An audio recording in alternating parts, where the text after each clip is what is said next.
Alright guys, so in this video we're going to be talking about the homework for Tuesday night, the Tuesday night column.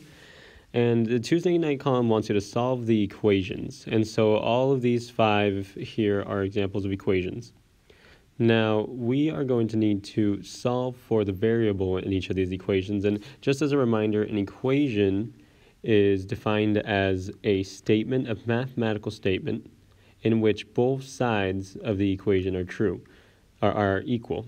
So that means that x plus 11 is equal to negative 22. So if you thought about this as some sort of balance beam where both of these things need to remain in balance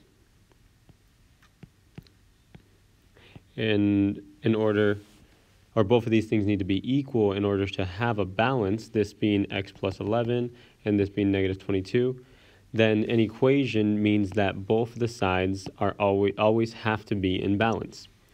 And so but what we want to do to solve an equation is we want to determine what the value of x has to equal, or other variable has to equal, in order for this equation to be true.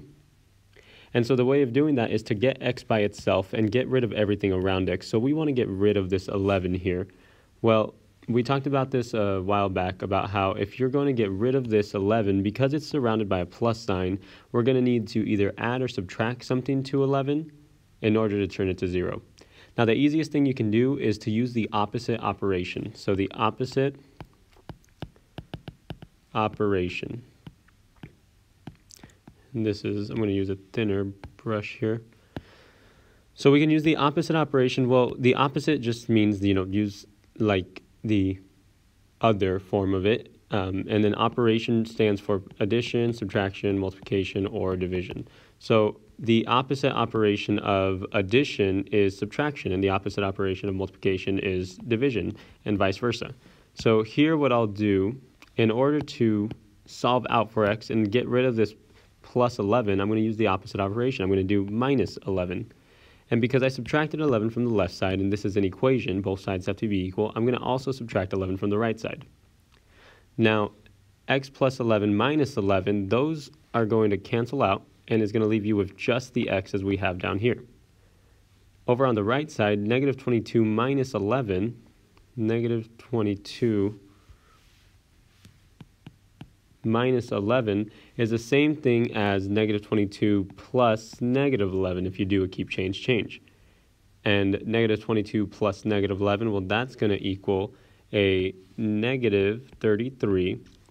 And so x is therefore equal to negative 33 for this equation to be true. And we can always check our answer by plugging in whatever value we get for x. So that's what I'm going to do. I'm going to plug in this negative 33 in for x here. And it's going to be negative 33 plus 11 is equal to negative 22. And I'm going to make sure that this does simplify down to negative 22. So negative 33 plus 11, different sign, subtract. 33 minus 11 is 22. Bigger number is negative, so it's negative 22. Is equal to negative 22. That is a true statement. So x truly does equal negative 33. Let's do another one. This one you could probably do in your head. What does y have to equal in order for 3 plus y to equal 10? You could tell right away that it's 7, but you would be able to figure it out systematically by getting rid of this 3 here by subtracting 3 from both sides.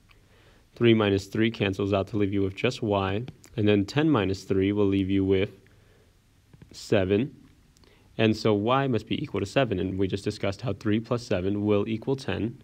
So that one was pretty straightforward. Number 3, z minus 7 is equal to 23. So what number does z have to equal to where if we are to subtract 7 from it, we'll get 23? Well, I'm going to do the opposite operation here. So this is minus 7. I'm going to do the opposite. I'm going to add 7 to both sides. Minus 7 and plus 7 will cancel out. It leaves me with z is equal to 23 plus 7 is 30. And that makes sense because 30, if you were to plug it into z, 30 minus 7 equals 23. And so that would be the correct answer. Now, you're not always going to have the operation before it. For example, this one, the plus sign, the addition operation comes after the negative 14, so you can't just do minus g because that would get rid of the variable we're solving for. You can't just do minus g to both sides, especially on the right side, because 25 minus g, since they're not like terms, you can't subtract those. So instead we work with this negative 14 and have to add or subtract something to turn it into 0. Well, if I have negative 14, I can add a positive 14 to both sides. Then you'll see that we have the opposites here. We have a minus 14, we can think of it as a negative 14, and a plus 14, or in positive 14, will cancel out, leave you with just g. And then on the right side, since we added 14 to the left side, we're going to add 14 to the right side. 25 plus 14 is 39. So g is therefore equal to 39. And if you check that, negative 14 plus 39 does give you 25, and so that is the correct answer.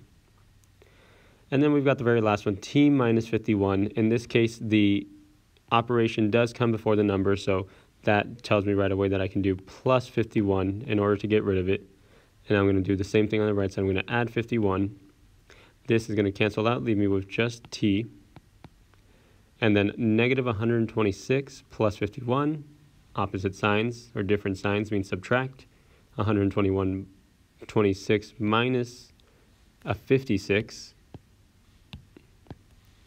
is going to leave me with 75.